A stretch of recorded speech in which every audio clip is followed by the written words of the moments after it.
ব্যাংকে পিন নম্বরে টাকা তুলতে গিয়েছিলাম। ডেস্কের সুন্দরী ম্যাডাম বললেন, আমার কাছে ফোনটা দেন, আমি লিখে দিচ্ছি। আমি হাসি মুখে ফোনখানা এগিয়ে দিলাম। পিন নম্বর তোলার জন্য সেটাই আমার জন্য কাল হয়ে দাঁড়াইছে। মাত্র 2টা সংখ্যা তুলছে, তখনই মেসেঞ্জারে মেসেজ আসছে একদম ফোনের স্ক্রিনের সামনে, বাবু তুমি খেয়ে নিও, তুমি না খেলে আমার পেটে ভাত হজম হয় না।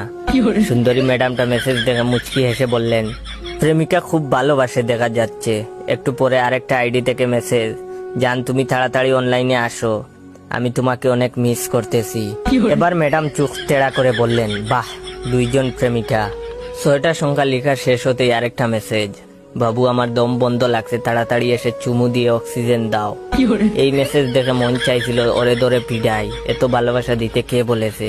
কেন যে ডাটা অফ করলাম না। ম্যাডাম এবার রাগি রাগি চেহারা বানিয়ে বললেন, প্রেমিকাদের গুডাউন খুলে বসেছেন। পিন নম্বর লিখে ফর্ম ফিল আপ করে হাতে ধরিয়ে বলল,